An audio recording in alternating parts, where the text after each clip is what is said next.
Olá! Para encerrar essa sequência que a gente vem aí fazendo dentro da eletrostática, eu nesse momento quero falar de uma das situações que é muito comum e que você vai perceber, né, que envolve aí lançamento de várias cargas, que é uma região do espaço onde o campo elétrico tem sempre as mesmas características, tem sempre a mesma direção, o mesmo sentido e o mesmo módulo. Essa região é o que a gente chama de campo elétrico uniforme. Eu costumo me referir a ela como CEL, campo elétrico uniforme. Veja, para a gente ter uma região como essa, a gente precisa primeiro de duas placas infinitamente grandes, uma carregada positivamente e outra carregada com carga negativa. Dentro, né, nessa região aqui, entre as placas, ou seja, dentro aqui desse campo, a gente vai ter linhas, lembra daquela ideia das linhas de campo, que sempre partem das cargas positivas, morrem nas negativas, né? Então veja, teremos aqui linhas de campo que são igualmente espaçadas, né? E elas sempre, como eu disse, partem dessa placa positiva e, entre aspas, morrem na placa negativa. Como a gente já viu, né? Há 2 aulas atrás, e para quem não está acompanhando, no final vou deixar aí o link para essas aulas. Quando a gente tem uma densidade de linhas, né, uma distribuição de linhas uniforme como essa, isso mostra que a intensidade do campo é igual. Então, se você olhar para esse ponto aqui, o vetor campo elétrico, né, lembra que o vetor campo elétrico sempre concorda com a linha de campo, né, a linha de força, e ele vai ter uma certa intensidade nesse ponto, que é a mesma nesse ponto aqui, tá? Que é a mesma em qualquer ponto que você esteja aí estudando dentro dessa região entre as placas. Por isso que a gente costuma dizer que essa é uma região onde existe um céu. E o grande lance dessa aula, gente, é você estudar o que acontece com uma carga que está exclusivamente sofrendo a ação desse campo. Então, por exemplo, se eu colocar uma carga positiva nesse ponto aqui, vamos lembrar que uma carguinha positiva, uma carguinha de prova, uma carguinha que está sofrendo a ação do campo, ela sempre recebe uma força que está orientada na mesma direção e no mesmo sentido do campo. Então vai existir aqui nessa carga positiva, tá, uma força elétrica que está orientada nesse desenho que eu estou fazendo aqui para a direita, uma força elétrica para a direita. E essa força elétrica, ela não vai mudar. Ela não muda, né? Lembra que força elétrica que atua sobre uma carguinha, ela pode ser determinada pelo produto do módulo da carguinha pelo módulo do campo elétrico que a gente tem aqui. Essa expressão ela é similar ao P igual a M vezes G, né? Sempre a força elétrica é a carguinha que está sofrendo a ação desse campo aí, né? Vezes o valor do campo. Beleza? Então perceba que se o campo é constante e se essa carguinha ela é constante, essa força vai ser constante também. Você pode arrastar essa carga para qualquer lugar desse campo, o valor da força é constante. E isso gera uma consequência interessante quando você pensa nessa situação aqui, onde não há mais nenhuma força atuando. Se houver outras forças, a gente despreza essas forças aí. Por quê? Porque acaba que a força resultante é a força elétrica. E vamos lembrar que força resultante é massa vezes módulo da atração. Lembra? Segunda lei de Newton, princípio fundamental da dinâmica. Isso vai ser, olha só, força elétrica é o FEC, módulo da carga vezes campo elétrico. Portanto, galera, o módulo da aceleração de uma partícula carregada que está dentro de um céu e está exclusivamente sofrendo a ação desse campo, ou seja, ela não está submetida a mais nenhuma força, Essa aceleração depende da carga, do módulo da carga, do valor do campo e da massa. Da massa, galera. Eu acho interessante, né? Não que você tem que decorar isso aqui, mas isso é algo interessante, né? De pensar. É uma aceleração que é inversamente proporcional à massa, faz muito sentido isso, né? Porque quanto menor a massa, menor a inércia, ou seja, mais fácil de acelerar um corpo é, né?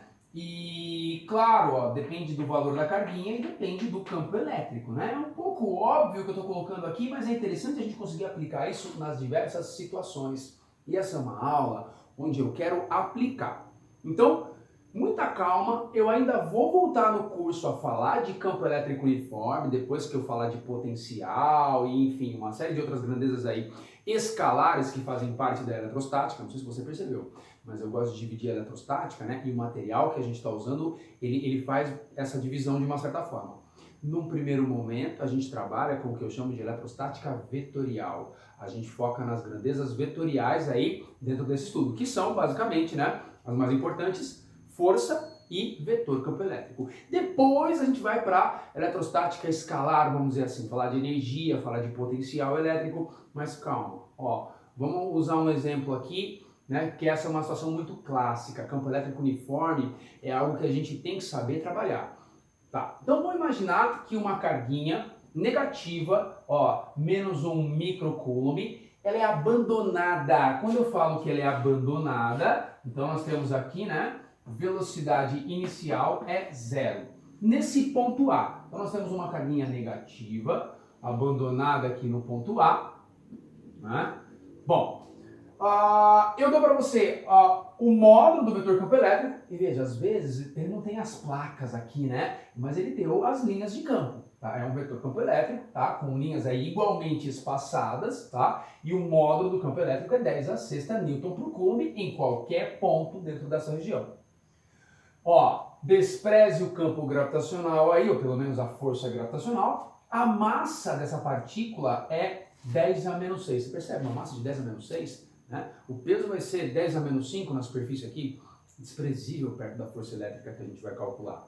Bom, mas já está desprezado, não vou nem ter que calcular esse peso. Galera, no item A eu peço a força que atua nessa carguinha. Quando eu peço a força, antes de você calcular o módulo, vamos desenhar a força na carguinha. Lembrando que cargas negativas sempre sofrem uma força que está orientada no sentido contrário ao sentido do campo. Então, se o campo é para baixo, né, perceba aqui que o campo elétrico ele sempre concorda com a linha de força, com a linha de campo.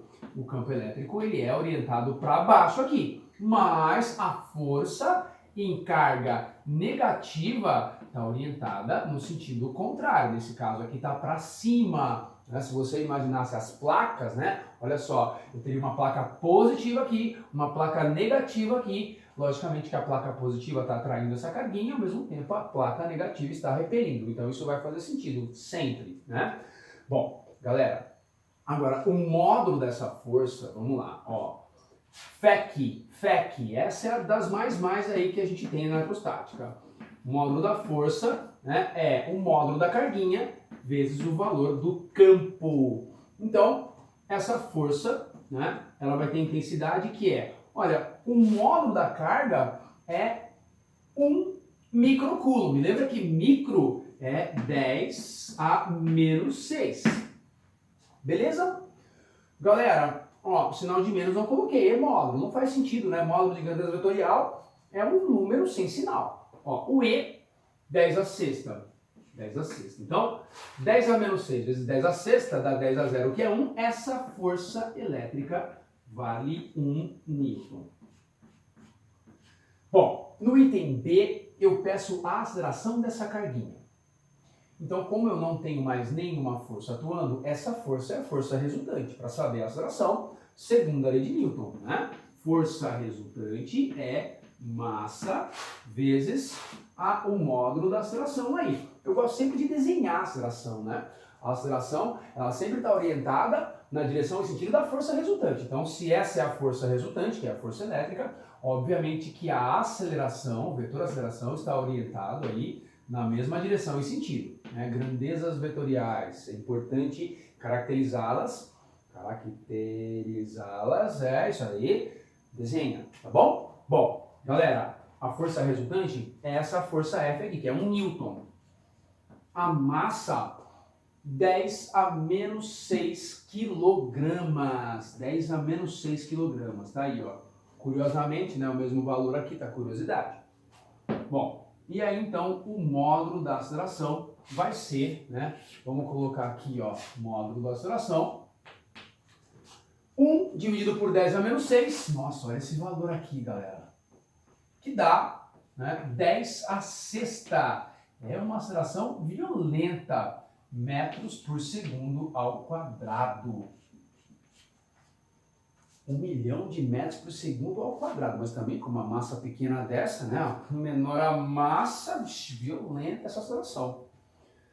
Bom, olha que doideira agora. Vamos lá. A pergunta é a seguinte, galera. Qual vai ser a velocidade dessa partícula após ela deslocar 2 metros? Então, entenda. Nesse caso aqui, essa aceleração é constante. E esse movimento está sendo retilíneo, certo? Ela está fazendo então o papel de uma aceleração de um movimento famoso que a gente, né, está muito acostumado a trabalhar na cinemática, que é um movimento uniformemente variado. Ó, isso aqui é um movimento retilíneo uniformemente variado, um MRUV. Portanto, para calcular a velocidade, a gente pode usar aquelas expressões aí, o V voat, ou no caso aqui, o que vai ser mais legal, a expressão, né, a função de Torricelli, porque a gente não tem tempo aqui, né, que diz que uma segunda velocidade ao quadrado é a primeira ao quadrado mais 2 vezes o módulo da aceleração vezes o ΔS. Então, essa velocidade aqui, ó, vamos lá, vamos calcular. A primeira é 0, porque ele foi abandonado, né? Esse corpo foi abandonado, essa partícula foi abandonada. Aí fica 2 vezes a aceleração que a gente tem, 10 a sexta, violenta, tá? E o ΔS é 2 metros. Então, essa velocidade aí vai ser a raiz quadrada de 4 vezes 10 a sexta. Portanto, essa velocidade é 2 vezes 10 ao cubo metros por segundo. Negócio violento, né? Violento. Eu sei que acaba sendo uma viagem fazer isso, viu, galera? Porque a gente está usando aí um conjunto de ferramentas, né, da física clássica para estudar algo que, na verdade, né, não é bem assim, né? Essa carguinha aqui não se comporta como bolas de bilhar, né? Enfim, mas está certo. Eu acho que para a gente treinar, tudo isso é válido, é bem válido. Beleza? Bom, então é isso. Com isso, estamos concluindo essa primeira parte aqui, né, do curso. Vamos dar sequência daqui a pouco. Boa, galera!